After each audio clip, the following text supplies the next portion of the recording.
एक एकड़ में प्याज का कितना उत्पादन मिलता है? मजदूर तो बहुत अभी महंगा पड़ गया है, इधर उधर जाना पड़ता है, मेरे से 10-12 किलोमीटर इधर उधर घूमना पड़ता है। नमस्कार किसान साथियों, खेती के रंग कृषि के संग पॉडकास्ट में पुनः आपका एक बार स्वागत। आज का पॉडकास्ट हमारा बहुत स्पेशल है क्योंकि इसमें जो विशेषज्ञ हैं एक प्रोग्रेसिव फार्मर हैं जो कि ऊना डिस्ट्रिक्ट में जुन्नर तहसील से आए हैं। मैं भास्कर जी का बहुत बहुत अभिनंदन करता हूं। जब किसान अपनी जानकारी दूसरे किसान के साथ साझा करता है तो वो जानकारी एक अच्छा मार्गदर्शन सिद्ध होती है। मुझे आशा है कि आज भास्कर जी जो भी जानकारी आपसे साझा करेंगे वो आपके खेती को उत्तम करने के लिए उपयोगी होगी। भास्कर जी के साथ साथ मेरे दो सहयोगी भी हैं, निधि स्वामी और विशाखा पटोले। ये दोनों हमारे एग्रोनॉमी के एक्सपर्ट हैं और साथ ही साथ भास्कर जी जो जानकारी देंगे उस जानकारी को साइंटिफिक वे में कैसे आपके साथ एक्सप्लेन करें, कैसे आपको बताएं, उसका सारा दायित्व निधि और विशाखा पे भी रहेगा। इसके आगे की जो रिस्पॉन्सिबिलिटी है मैं देता हूं अपनी सहयोगी विशाखा को। Over to you Vishakha. धन्यवाद सर, भास्कर जी धन्यवाद। खेती के रंग कृषि के संग प्रोग्राम में आपका स्वागत। धन्यवाद। तो चलिए आज की चर्चा शुरू करते हैं। तो भास्कर जी, हमारे फार्मर को आपकी थोड़ी जानकारी संक्षेप में आप बताना चाहेंगे? मेरा नाम भास्कर भीमाजी पाडेकर, पुणे से जुन्नर से आला फाटे से रहता हूँ। मैं खेती करता हूँ। मेरे पास 7 एकड़ खेती है। हम दो भाई के 14 एकड़ खेती है। ट्रैक्टर का मेरा धंधा है, खेती का भी मैं धंधा करता हूँ। तो अब आपकी खेती की यात्रा के बारे में थोड़ा बताइए। मेरी खेती 7 एकड़ है। 2 एकड़ प्याज लगाता हूँ मैं, मकई का पीक लेता हूँ, सोयाबीन के ले गया, अभी गेहूँ और चना भी करता हूँ मैं खेती में। तो देखिए किसान साथियों, भास्कर जी अलग अलग तरह की खेती करते हैं। जैसे कि उन्होंने बताया कि प्याज की खेती करते हैं, सोयाबीन की खेती करते हैं, साथ ही साथ शुगर केन जो कि गन्ना भी काफ़ी लगाते हैं। और ये बहुत प्रोग्रेसिव माइंडसेट से काम करते हैं। ये एक ही फसल के ऊपर निर्भर नहीं करते हैं। तो 7 एकड़ में अलग अलग फसलों का अलग अलग समय पे झाड़ लगाते हैं और अपने आप को कैसे इन्होंने डाइवर्सिफाई किया हुआ है कि एक ही क्रॉप के ऊपर डिपेंडेंस नहीं रहनी। तो बहुत बहुत अच्छी बात बताई आपने भास्कर जी। और इसके साथ हम और जानकारी आपसे ये लेना चाहेंगे कि ये प्रेरणा आपको कैसे मिली कि आपको 7 एकड़ में अलग अलग फसलों के साथ आपको जाना है, ना कि एक ही फसल करना है।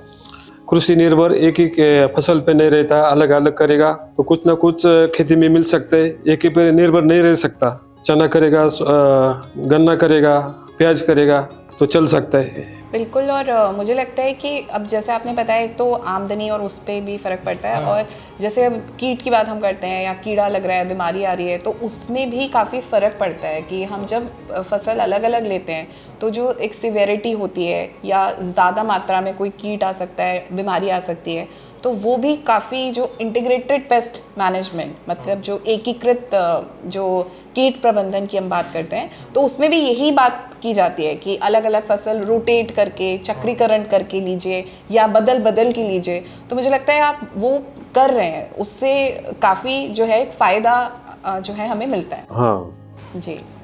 जैसे कि भास्कर जी आपने बोला कि आप प्याज की खेती करते हो, हम आपसे ये जानना चाहते हैं कि प्याज की फसल चुनने का आपने निर्णय कैसे लिया? प्याज की फसल से एक साथ मुनाफा हो सकता है, एक साथ मार्केट में जा सकता है।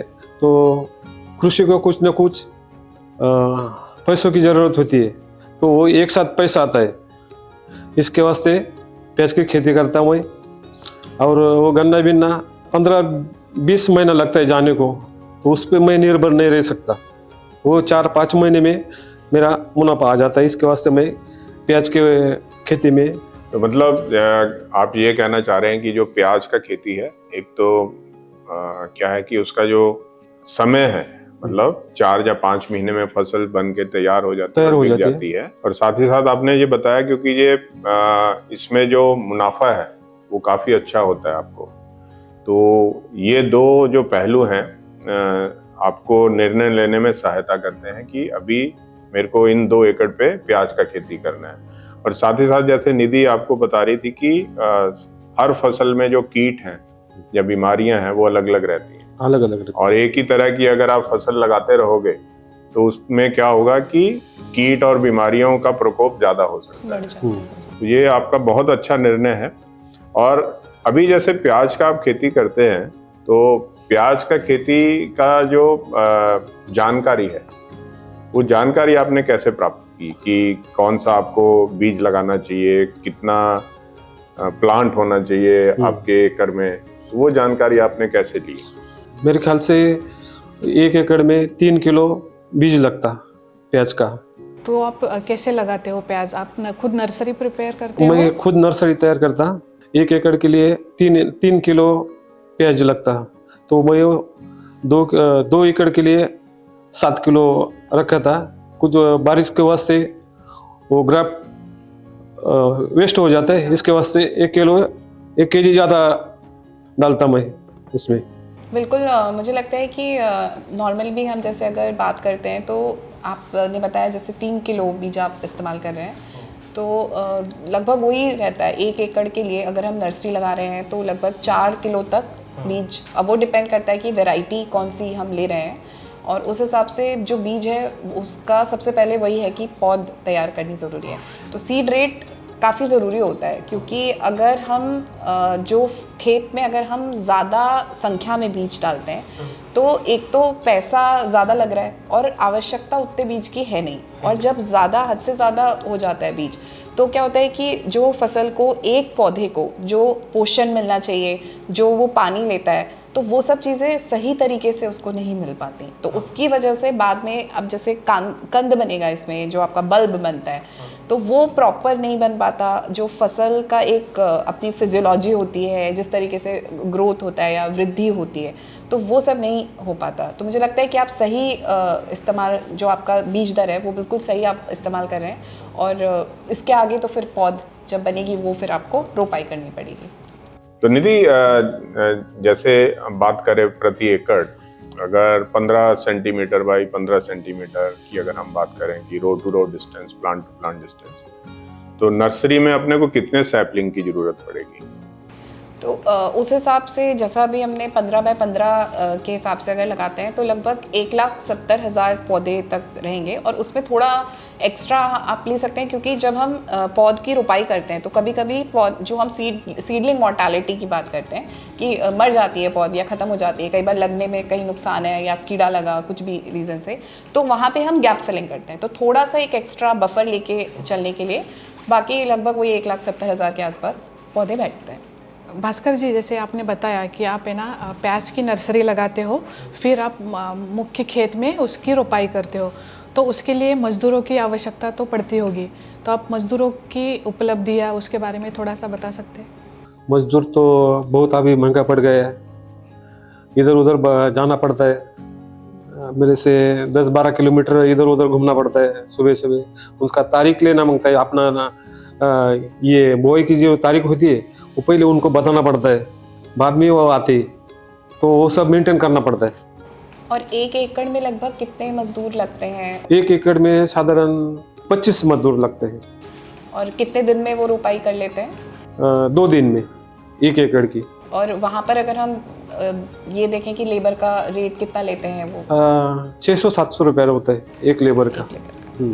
मुझे लगता है आजकल ये काफ़ी बड़ा एक चैलेंज है कि जो चीज़ें अब, क्योंकि रोपाई अगर हम मजदूर से ही कराते हैं, जैसे धान में भी वही चीज़ होती है, तो लेबर का जो एक है काफ़ी चैलेंज हो गया है आजकल, चैलेंज हो मुश्किल हो गया है। जैसे भास्कर जी बता रहे हैं किसान दोस्तों कि लेबर को एडवांस बुकिंग करना पड़ता है कि कौन सी तारीख पे हमारे खेत में ट्रांसप्लांटेशन होगा नर्सरी का। मेरे हिसाब से 15 से 20 दिन पहले जाके बुकिंग करना पड़ता है, तो एडवांस बुकिंग हो गया। फिर अगर बात करें कि प्रति एकड़ अगर 20 से 25 मजदूर लगते हैं तो एक दिन में 1 एकड़ की रुपाई हो जाती है। तो जैसे उन्होंने 2 दिन बताया, क्योंकि वो 2 एकड़ में प्याज की खेती करते हैं, तो 25 मजदूर उनकी 2 एकड़ में 2 दिन में रुपाई कर देती है। और लेकिन सबसे अच्छा जो पॉइंट यहाँ पे लगा कि एडवांस बुकिंग, लेबर की एडवांस बुकिंग करनी पड़ती है हमको। तो भास्कर जी, आपकी अभी खड़ी जो फसल है प्याज की, वो कितने दिन की है? एक फसल 2 महीने हो गए, एक को 50 दिन हो गए। ठीक है। और आप रोज़ाना प्याज की खेती में जाते हो? हाँ, रोज़ाना जाना पड़ता है। और वहाँ पे जाके क्या क्या देखते हो खेती में? उस पे जाके उसको पानी देना पड़ता है, सिंचाई देखना पड़ता है, और उसका कीड़ और वो खरपतवार सब देखना पड़ता है। तो जैसे आपने बोला कि कीट देखना पड़ता है, खरपतवार देखना पड़ता है, तो प्याज की खेती में ऐसी कौन सी चीज़ है जिसके ऊपर आपको ज़्यादा ध्यान देना पड़ता है?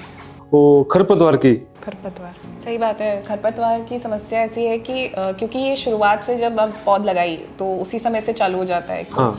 और जबकि कुछ हमारे पास ऐसे हैं जिसको हम खरपतवारनाशी का इस्तेमाल भी करते हैं, मगर बार बार क्योंकि वापस हो जाती है हो दिक्कत। जाती है। तो ये मुझे लगता है कि काफ़ी ज़्यादा इसकी वजह से नुकसान होता है, क्योंकि अगर हम इसके पीछे का साइंस समझें कि क्यों खरपतवार जो है वो नुकसान करता है, क्योंकि वो भी एक पौधा है और हमने जब खेत में अपनी फसल लगाई तो साथ में ये बीज से चाहे जैसे भी हमारे खेत में आ जाता है। और यहाँ पर फिर होती है प्रतिस्पर्धा होती है कि पानी के लिए, पोषण के लिए जो भी चीज़ें हम अपनी फसल को देते हैं वो सब ये जो खरपतवार है अपना हिस्सा भी मांगता है एक तरीके से। हाँ। तो वो ले जाता है और जो हमारी फसल को मिलना चाहिए वो कम मिल पाता है। तो ये काफ़ी मुझे लगता है बड़ी एक दिक्कत है। और यहाँ पर भी मुझे लगता है लेबर लगा के उससे निकलवाना पड़ता है, निराई गुड़ाई करानी पड़ती है, फिर भी बार बार वापस आ जाता है। जी, इसमें एक बात पूछना भूल गए भास्कर जी हम, कि जब आप नर्सरी लगाते हो तो उस समय जो बीज है, बीज शोधन भी करते हो आप? बीज का मतलब ट्रीटमेंट करते हो किसी फंगीसाइड से, इंसेक्टिसाइड से, तो जिससे कि आगे चल के कोई जैसे फंगस की कोई बीमारी नहीं लगे, फफूंद की कोई बीमारी नहीं लगे, तो उसके बारे में भी बताइए थोड़ा। तो रोपाई करने के बाद पहले उनको जो बुरशीनाशक दवा आता है वो पहले मिला देता है, बाद में उसकी बुआई करता है। तो ये मतलब नर्सरी डालने से पहले या जो पौध को रोपने से पहले? नर्सरी से पहले। और जब पौध तैयार होती है तो उस समय पर भी आप कुछ करते हैं ट्रीटमेंट, या फिर उस समय खेत में ऐसे ही? ऐसे लगा देता है यार। तो यहाँ पर देखिए दो चीज़ें बिल्कुल सही है। एक तो हम बीज से जब हम लगाते हैं तो बीज का उपचार करते हैं। तो जैसे इसमें कुछ फंजिसाइड्स की अगर मैं बात करूँ, कैप्टन है, थीराम है, 2-2.5 ग्राम प्रति किलो बीज के हिसाब से हम उसका इस्तेमाल करते हैं। और ये प्रभावकारी होता है जो हमारे फंगस मतलब कवक जनक रोग हैं, क्योंकि अगर हम इसमें देखते हैं प्याज में तो कुछ जो बीमारी है जैसे विल्ट होता है वो या डैम्पिंग ऑफ शुरू में आता है नर्सरी के स्टेज में, तो वो काफ़ी जल्दी आता है और काफ़ी ज़्यादा भी आता है। तो ये सबसे पहले उस रोकथाम के लिए बहुत ज़रूरी होता है। और अगर कीट वगैरह की समस्या है तो फिर थायमेथॉक्सिम वगैरह से भी आप उसको शोधित कर सकते हैं।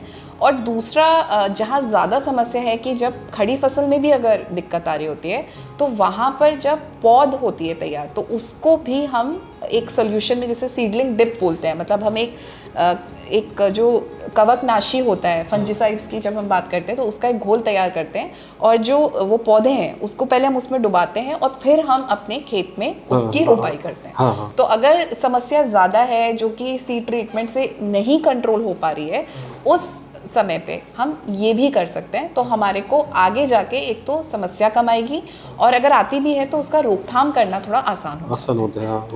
तो ऐसा करते हैं भास्कर जी आप कि रोपाई से पहले आप ऐसा कुछ, जब अपने पौध है उसको घोल बना के उसको डुबा के फिर लगाते हो, ऐसा कभी किया आपने? अभी तक नहीं लगाया।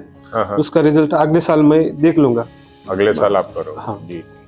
भास्कर जी, आपके खेत की मिट्टी कैसी है और प्याज के लिए इसमें क्या अच्छी बात है? मेरी खेत की मिट्टी काली है और उसमें मैं गोबर का खाद डालता, उसके बाद दो बार उसका कल्टीवेटर चला देता, बाद में रोटर मार के ये जमीन तैयार कर देता। ठीक है। जैसे भास्कर जी आपको पता है कि हम लोग हमारी सेहत का बहुत अच्छे से ध्यान रखते हैं, वैसे मिट्टी की सेहत का ध्यान आप कैसे रखते हैं? मिट्टी की सेहत की ध्यान हम वो मिट्टी लेकर परीक्षण करके लाता है लैब से, वो बताते थे हम वो खाद डालना पड़ता है, वो नहीं पड़ता, सब बता देते हैं, वैसे हम कर देते हैं उसमें। मुझे लगता है कि ये बहुत अच्छी चीज़ है जो हम मृदा परीक्षण की बात करते हैं। और सॉइल टेस्टिंग मुझे लगता है कि शुरुआत में सबसे पहले एक चीज़ जो डिस्कस होती है हमेशा रहती है, और इसका बहुत बड़ा इम्पोर्टेंस है क्योंकि हम जो भी फसल ले रहे हैं, हम मिट्टी में अपना बीज डालते हैं, फिर पानी देते हैं, उसको सब देते हैं, मगर जितना पोषण है या जो भी उसको मिलता है, चाहे हम अगर सिंथेटिक फर्टिलाइज़र का भी इस्तेमाल करें बाद में, चाहे आप यूरिया डाल रहे हैं, डीएपी का इस्तेमाल कर रहे हैं, मगर वो डालते हम मिट्टी में ही हैं।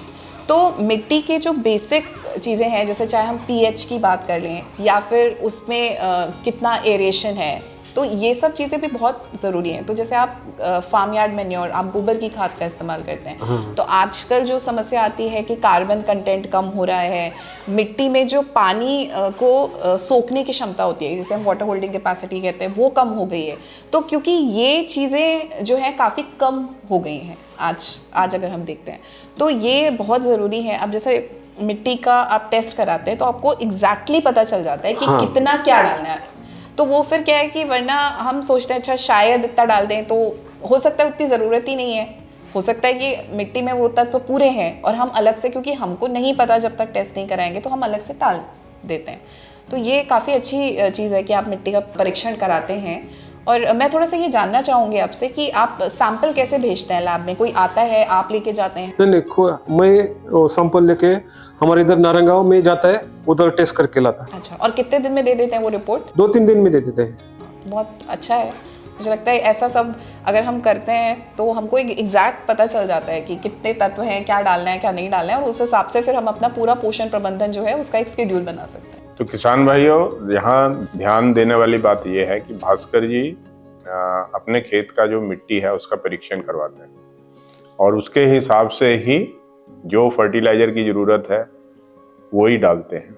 साथ ही साथ बहुत महत्वपूर्ण जो बात बताई भास्कर जी ने कि ये गोबर का खाद का उपयोग करते हैं। तो गोबर का जो खाद है, जैसे मेरी साथी निधि बता रही थी कि वाटर होल्डिंग कैपेसिटी, मतलब पानी को सोखना और रोकना, वो बढ़ता है गोबर की खाद के साथ ही साथ इसमें जितने भी माइक्रो ऑर्गेनिज्म होते हैं, जो छोटे छोटे कीटाणु हैं, जीवाणु हैं, वो उनका जो काम रहता है कि आपने अगर कोई फर्टिलाइजर डाला है, उस फर्टिलाइजर को कैसे तोड़कर, मतलब क्योंकि प्लांट्स जो हैं एक एलिमेंट फॉर्म में न्यूट्रिशन लेते हैं और एलिमेंट फॉर्म में न्यूट्रिशन लेने के लिए पहले कंपाउंड को तोड़ना पड़ता है, मतलब जो जटिल कंपाउंड है उसको तोड़ना पड़ता है। तो उसके लिए जितने भी ये छोटे छोटे जो माइक्रोब्स रहते हैं, वो माइक्रोब्स तभी रहते हैं जब मिट्टी में ऑर्गेनिक कार्बन होता है या ऑर्गेनिक मैटर होता है। तो ऑर्गेनिक मैटर के लिए जैसे भास्कर जी उपयोग करते हैं गोबर की खाद का, हम आपको सुझाव देते हैं कि आप भी अपने खेत में गोबर की खाद का उपयोग जरूर करें। भास्कर जी, जब आप नर्सरी प्रिपेयर करते हो तो उसके बाद है ना, कितने दिनों बाद आप मुख्य खेत में उसकी रोपाई करते हो? 45 से 50 दिन तक चलता है वो। ठीक है। और आप उसके लिए ज़मीन कैसे तैयार करते हो? ज़मीन मेरे पास खुद 2 ट्रैक्टर है। मैं पहले कल्टीवेटर चलाता, बाद में गोबर का खाद डालता पूरा ज़मीन में, बाद में रोटावेटर चला के बेड करके लेता। और इसके लिए कितना खर्चा आता है? उसके लिए साधारण 20 तो 25 हज़ार रुपये लगता है। ये 1 एकड़ की? 1 एकड़ के लिए। और ये मजदूरों से ही करते हो आप रोपाई? नहीं, मेरे पास खुद मशीनरी है, मैं खुद करता। और कितना टाइम लगता है इसको करने के लिए? 4-5 दिन जा जाता है। ज़्यादा लगता है। किसान भाइयों, जो भास्कर जी ने जानकारी दी है कि पहले वो खेत को कल्टीवेटर से खोलते हैं, मतलब मिट्टी को मतलब जमीन को खोलना, मतलब मिट्टी को टर्न अप करना, मतलब नीचे का मिट्टी ऊपर आ जाना और ऊपर का मिट्टी नीचे चले जाना। और उसके बाद ये गोबर की खाद डालते हैं। गोबर की खाद डालने के बाद उसमें, क्योंकि गोबर की खाद को मिट्टी में मिक्स करना रहता है, तो उसके लिए ये रोटावेटर का उपयोग करते हैं। तो रोटावेटर का उपयोग 2 से 3 दिन के बाद करके और उसके बाद जो उस मिश्रण को, क्योंकि हम भी ये जानकारी देते रहते हैं कि जब भी आप गोबर की खाद का उपयोग करें, उसको 15 से 20 दिन पूरी तरह से विघटित होने के लिए, मतलब उसको डिसइंटीग्रेट होने के लिए आपको खेत में छोड़ना पड़ता है। तो ये बहुत अच्छी जानकारी दी भास्कर जी आपने कि आप रोटावेटर चला के जमीन को खोलते हो, फिर गोबर की खाद डालते हो, फिर उसको अच्छे से मिट्टी में मिक्स करने के लिए रोटावेटर चलाते हो और उसके बाद उसको 15 दिन के लिए छोड़ देते हो, सो दैट कि मिट्टी और जो आपकी जो गोबर की खाद है वो ये आपस में मिल जाए। जी विशाखा। तो भास्कर जी, अभी आपने रोपाई के बारे में सारी चीज़ें बताई, अब हम थोड़ा जानना चाहेंगे सिंचाई के बारे में। तो आप सिंचाई कब कब करते हो प्याज में? प्याज में सिंचाई पहले तो मेरे खुद का बावड़ी है, 2 बोरवेल है, पानी की कमतरता नहीं मेरे पास, लेकिन क्या को करता है 10-12 दिन के वो सिंचाई देख के सिंचाई करता मैं, ज़्यादा तो पानी नहीं दे सकता। फसल चक्र में पूरे साल आपके यहाँ पे पानी उपलब्ध होता उपलब्ध है। और आप मतलब स्प्रिंकलर आदि या ड्रिप ऐसा कुछ इस्तेमाल करते हैं या flood irrigation? Flood irrigation. Flood irrigation. तो किसान भाइयों, यहाँ पे भी बहुत अच्छी जानकारी दी है भास्कर जी ने। पानी तो बहुत है, लेकिन पानी का उपयोग वो बहुत सोच समझ के करते हैं। मतलब फ्लड इरिगेशन होने के बावजूद भी वो पानी को देखते हैं कि फसल को देना है या नहीं। अगर मिट्टी गीली है तो बिल्कुल पानी नहीं छोड़ते। तो इसी वजह से मुझे जो समझ आ रहा है कि जो बल्ब है, जो ट्यूबर है प्याज का, वो अच्छे से ग्रो होता है। हालांकि उनकी मिट्टी काली है। काली मिट्टी का मतलब है कि क्ले पार्टिकल बहुत ज़्यादा हैं, बट क्ले पार्टिकल होने के बावजूद, क्योंकि वो ऑर्गेनिक मैन्योर यूज़ कर रहे हैं, फार्म यार्ड मैन्योर यूज़ कर रहे हैं, तो उसका जो फिजिकल स्ट्रक्चर है वो भुरभुरा है, क्योंकि उन्होंने ऑर्गेनिक गोबर की खाद है उसका उपयोग करके मिट्टी को काफ़ी भुरभुरा बनाया है।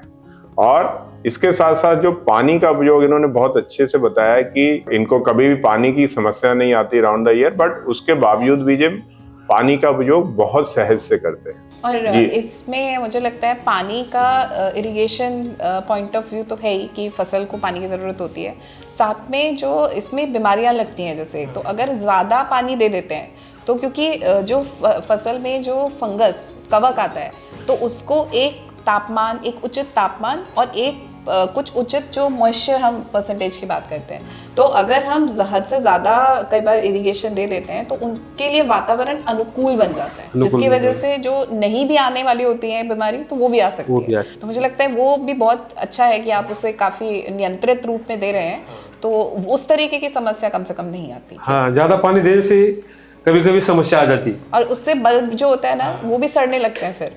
तो भास्कर जी, जैसे आपने पानी के बारे में बताया, अभी हम थोड़ा ये जानना चाहेंगे कि प्याज की खेती करते समय आपको कौन कौन सी चुनौतियाँ आपके सामने आ गई?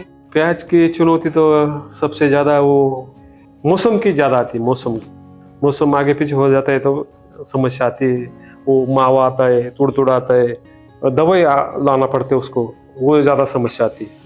मुझे लगता है जो वायरस सकिंग पेस्ट, मतलब जो कीट रस चूसते हैं, उनसे उनकी वजह से वायरस और ट्विस्टर डिजीज़ वगैरह आती है मोस्टली प्याज में। तो वो क्योंकि मौसम पे तो बिल्कुल निर्भर करता है, जैसे माहू की भी बात करते हैं या थ्रिप्स वगैरह आते हैं, तो जहाँ मौसम चेंज हुआ, अब जैसे अगर थ्रिप्स की बात करते हैं तो हॉट एंड ह्यूमिड, मतलब थोड़ी गर्मी होनी चाहिए, थोड़ी आर्द्रता होनी चाहिए, तो ये जहाँ उनको इस तरीके का मौसम मिलता है वहीं पर वो कीट आके अपनी फसल पे नुकसान पहुंचा सकते। इसमें निधि, जैसे मौसम की बात कर रहे थे भास्कर जी, तो मुझे ये थोड़ा सा जानना था कि इसका जो समय है कि कौन से समय में अपने को लगाना चाहिए, तो वो भी अगर हम जानकारी साझा करेंगे तो काफ़ी किसानों के लिए हेल्पफुल रहेगा वो, कि किस समय अपने को खेत में लगाना चाहिए, सो दैट कि आगे चल के अगर अपने को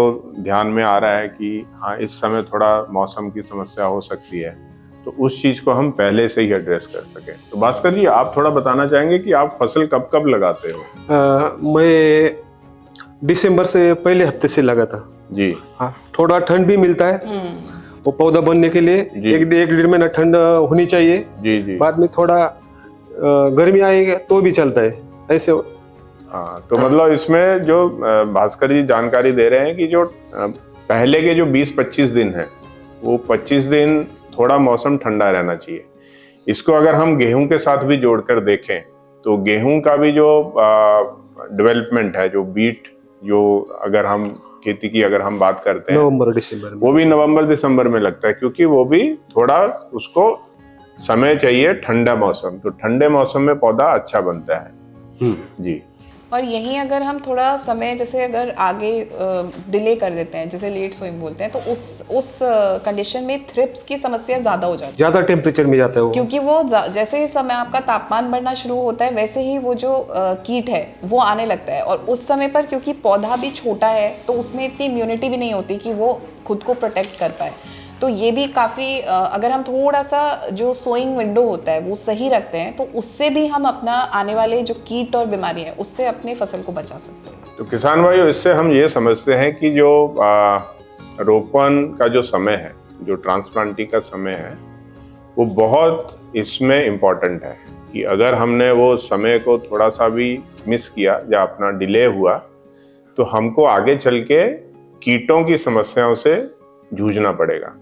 तो ये ध्यान में रखिए कि अगर आप प्याज की खेती कर रहे हैं तो उसका जो उचित समय है आपके इलाके के अनुसार, आपके एरिया के अनुसार, आप वो पूरा ध्यान में रखिए कि ये जो समय है, ये समय अपने को अगले 30 दिन एक अच्छा ठंडा और शुष्क जो एटमॉस्फेयर है या क्लाइमेट मिलेगा, जिससे कि जो इनिशियल डेवलपमेंट है अपनी पौध का वो अच्छा हो पाए। सो भास्कर जी, थोड़ा सा हम आपसे ये जानना चाहेंगे कि 1 एकड़ में प्याज का कितना उत्पादन मिलता है? 1 एकड़ में समझो 350 बैग 50-55 केजी का मिलता है। तो एक बैग कितने केजी की होती है? 55-60 केजी तक मिलता है। ठीक है। और ये आपका प्याज आप कहाँ बेचते हो? ये प्याज हमारे इधर मार्केट है, जुन्नर में, आलाफाटा में उप समिति मार्केट है, वहाँ बेच देते हैं हम। ठीक है। और हमने ऐसे देखा है कि जैसे नहीं क्या कि बहुत प्याज अगर मार्केट में आ गए तो रेट कम ज़्यादा होते हैं। हाँ। तो इसके लिए आप प्याज को स्टोर करके रखते हो? वो कांदा चाल में डाल देते हैं। मतलब आपकी खुद की कांदा चाल है? खुद की हुई होती है और वो भाड़े तत्व पर मिल जाती है। और कितने दिन तक वहाँ पे प्याज? तो 1 महीने का वो कम से कम भाड़ा लेता है। आप 1 महीना रखो, 2 महीना रखो, 4 महीना रखो, ऐसा भाड़ा देना पड़ता है एक गाले का। एक गाले में समझो 50 बैग रख सकते हैं, ऐसा गाले पे चाल मिल जाती है हमको। तो देखिए किसान भाइयों, भास्कर जी ने बताया कि प्रति एकड़ उनको 350 बैग मिलते हैं। अगर हार्वेस्ट की अगर हम बात करें तो एक बैग में जो वजन आता है लगभग 60 केजी मतलब कांदे आते हैं। कांदा मतलब महाराष्ट्र में हम कांदा बोलते हैं और हिंदी में हम इसको प्याज बोलते हैं, इंग्लिश में हम ऑनियन बोलते हैं। और सबसे अच्छी बात जो उन्होंने बताई कि प्याज का जो भाव है वो ऊपर नीचे होता रहता है, लेकिन उसको भी कैसे ये प्रोटेक्ट करते हैं अपने आप को, इन्होंने अपना एक स्टोरेज बना रखा है। उसमें अगर कैपेसिटी इनकी फुल हो जाती है तो ये रेंट पे भी लेते हैं, मतलब भाड़े पे, मतलब रेंट पे लेके बैग्स को स्टोर करके रखते हैं और उचित समय पे ही उसको मंडी में ले जाके वापस से बेचते हैं, जिससे कि इनको किसी भी तरह का लॉस नहीं हो अपने फसल का जो प्राइस मिलने में, और अच्छे से अच्छा मुनाफा हो और अच्छा प्रॉफिट हो। तो ये बहुत अच्छी बात बताई भास्कर जी आपने। और जैसे प्याज जो है इसको आप काफ़ी समय तक स्टोर करके रख सकते हो। तो जैसे भास्कर जी आप बता रहे थे, तो आप कौन कौन सी बातों का ऐसा ध्यान रखते हैं जब आप स्टोर करते हो? तो कि उसमें हवा, पंखे लगाते हैं, वेंटिलेशन, मतलब उसमें जो झरोखे होने चाहिए कि स्टोरेज में, तो कौन कौन सी बातों का आप ध्यान रखते हो? उसको पहला तो वो बुरशी जम जाती हो काला वाला, हाँ, उसकी दवाई मारना पड़ता है वो चाली में जी। उसके ऊपर फैन भी लगाना पड़ता है। फैन लगाते हो? हाँ। और ज्यादा बारिश के वास्ते उसको साइड में पर्दा बिर्दा और नेट बीट लगाना पड़ता है। जी जी, कि मान लीजिए कि जैसे बारिश आ गया तो पानी अंदर नहीं आए, हाँ, तो झरोखों में आप नेट लगा देते नेट हो लगा कि देते पानी अगर गिरे तो वो नेट पे गिरेगा, हाँ, जाली पे गिरेगा नहीं, और वो पानी नीचे गिर जाए। और साथ ही साथ उसको, क्योंकि किसान भाइयों, पंखा क्यों लगाया जाता है? पंखा इसलिए लगाया जाता है कि जब वो जो कांदा है, कांदे में भी लाइफ रहती है, क्योंकि उसका रेस्पिरेशन चलता रहता है, मतलब उसकी सांसों की जो प्रोसेस है वो चलती रहती है, और उस चीज को अच्छे से, मतलब गैसेस जमा नहीं हो जाए, स्टोरेज में गैसेस जमा नहीं हो जाए, इसलिए उसको अच्छे से वेंटिलेशन होना चाहिए, और साथ ही साथ उसको टेम्परेचर बढ़े नहीं, उसके लिए वो पंखा लगाते हैं। तो ये बहुत अच्छा आपने जानकारी बताया भास्कर जी। और जो दवाई, ये निधि दवाई कौन सी होगी जो हम उसमें स्प्रे करेंगे? ये मोस्टली फंजिसाइड ही रहेगा, क्योंकि रोग वगैरह जैसे कवक का उस समय पे इंसिडेंस हो सकता है, तो उससे बचाने के लिए स्प्रे करा जा सकता है। जी जी विशाखा। भास्कर जी, जैसे कि आप बहुत सालों से खेती कर रहे हो, तो तब जो प्याज की खेती होती थी और जो खेती अब हो रही है, तो उसमें आपको क्या क्या बदलाव दिख रहे हैं? अभी बदलाव ऐसा हो गया, पहले से वो बैल के साथ खेती करते थे, अभी सब यंत्र आया, अभी यंत्र से होता तो आसान हो गया अभी ऐसा। ठीक है, तो पहले जब खेत जैसे आपने बोला कि बैल का उपयोग होता था, तब कितना समय लगता था आपको? मतलब 10-12 दिन लगता था, अभी 3 दिन में तैयार हो जाता है। मेहनत तो बहुत है अभी भी, मगर सही बात है कि पहले के समय के हिसाब से अगर आप उसको देखते हैं तो कम से कम उतनी मदद मिल पाई है कि मैकेनाइजेशन, क्योंकि यहीं पे उसका इम्पोर्टेंस हम देख सकते हैं।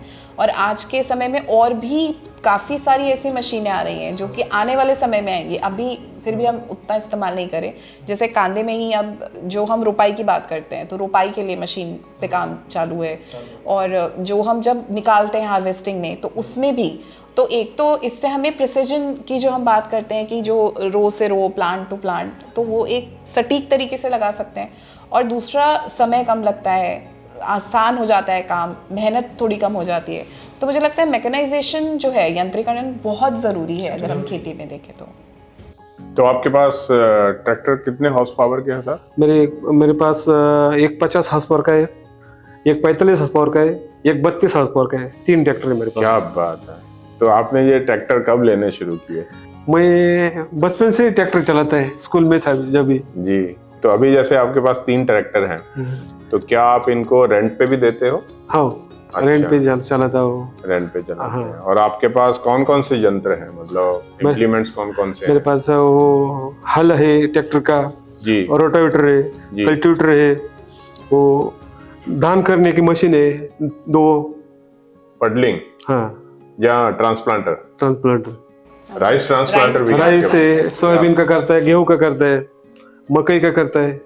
क्या बात है! तो आप, जैसे आपने बताया कि आपकी जो यात्रा है, वो यात्रा रही कि आपने बैलों के साथ भी खेती किया है, और अभी आप यांत्रिकरण मतलब मैकेनाइजेशन की तरफ भी आपका पूरा रुझाव है।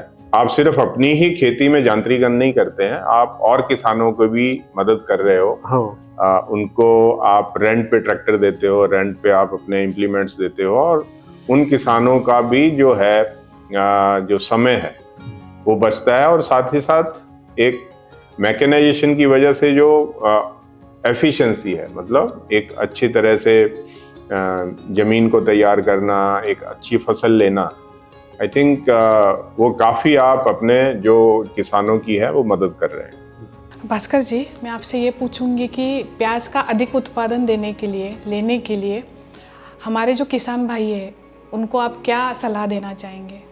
अभी क्या सलाह देने का, अपना क्या है, काम करते रहे ना, बाकी मुनाफा तो सब बाजार समिति के हाथ में होता है, दूसरे के हाथ में। काम करना खाली किसान का काम होता है, मैं इतना चाहूंगा। तो किसान भाइयों, जैसे भास्कर जी ने बताया कि हम अपनी मेहनत करते रहें, फल जो है अपने को यूनिवर्स जो है अपने आप देगा। तो मैं बहुत बहुत धन्यवाद करता हूँ भास्कर जी आपका, कि आप हमारे साथ इतनी अच्छी जानकारी साझा कर रहे हैं। विशाखा, निधि, आप कुछ और पूछना चाहेंगे भास्कर जी से? नहीं, मुझे लगता है कि बहुत अच्छी हमें भी जानकारी मिली, जो क्योंकि आप लोग रोज़ जो चीज़ कर रहे हैं, तो वहाँ से हमको भी बहुत कुछ सीखने को मिलता है, काफ़ी सारी चीज़ें पता चलती हैं। तो उसके लिए मैं आपको बहुत बहुत धन्यवाद देना चाहूँगी कि आपने वो सब चीज़ें हमारे साथ शेयर करी हैं, और मुझे लगता है कि बहुत से किसानों के लिए ये काफ़ी इन्फॉर्मेटिव है। तो थैंक यू सो मच। और किसान भाइयों, मैं साथ साथ ये भी आप सबसे आग्रह करना चाहता हूँ कि अगर आपको भी लगता है कि आप अपनी जानकारी और किसानों के साथ साझा करना चाहते हैं तो आप हमें कांटेक्ट कर सकते हैं। हमारी कृषि की जो टीम है उसके साथ आप कांटेक्ट कर सकते हैं और हम आपकी जानकारी कृषि जो पॉडकास्ट हमारी जो सीरीज है खेती के रंग कृषि के संग पॉडकास्ट सीरीज के द्वारा हम लाखों किसानों तक आपकी जानकारी साझा करेंगे। तो भास्कर जी, मैं तहे दिल से आपका आभारी हूँ। मुझे थोड़ा सा और जिज्ञासा है आपसे जानने की कि आप कृषि के साथ कब से जुड़े हैं? मैं कृषि के साथ वो भोर साहब नवनाथ है ना, उसका एग्जीबिशन था नारंगांव में, वो मैं उनको मिला।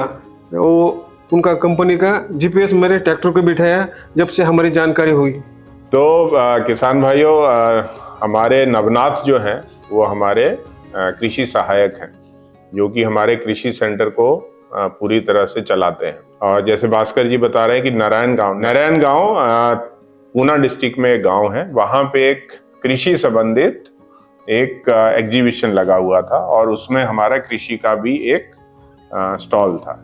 तो वहां से जो एसोसिएशन शुरू हुआ है, भास्कर जी वो कौन से साल में आप जुड़े थे? 2024। लगभग 2 साल होने को है। कृषि के साथ जुड़ने के बाद भास्कर जी आपके जीवन में या आपकी कृषि में क्या बदलाव आपको देखने को मिले हैं? जब से वो भोर साहब नवनाथ आता है ना, मेरे खेत पे विजिट देता है, वो मेरे प्रेरित करता है मेरे को प्याज लगाने को। वो बता देता है पूरा, ये ऐसा करो ऐसा करो। तो मतलब नवनाथ जो हैं आपको जानकारी देते हैं कि अलग अलग समय पे कि क्या कोई समस्या है प्याज में या खेत में कोई समस्या है। प्याज के साथ साथ जैसे आपने दूसरी फसलों के बारे में भी बात करी, तो उस बारे में भी नवनाथ आपसे जानकारी साझा करते हैं। हो जी भास्कर जी धन्यवाद, आप यहाँ पे आए, बहुत सारी चीज़ें आपने अलग अंदाज में हमारे किसान भाइयों को बताई, उसके लिए मैं आपका धन्यवाद करती हूँ। धन्यवाद, बहुत बहुत धन्यवाद भास्कर जी। खेत को अगर हमको तैयार करना है, खेत को तैयार कितनी गहराई तक करना है कि अगर हम प्याज लगा रहे हैं, ये जो कि बहुत बड़ी समस्या है हमारे किसानों के लिए। 40 डेज से लेके 50 डेज 50 दिन तक आपकी जो पद्धति है इसमें ये मैं अगर बदलाव करूंगा तो मुझे ये फायदा हो सकता है। पारंपरिक खेती कर रहे थे, हम अभी टेक्निक के साथ खेती कर रहे हैं।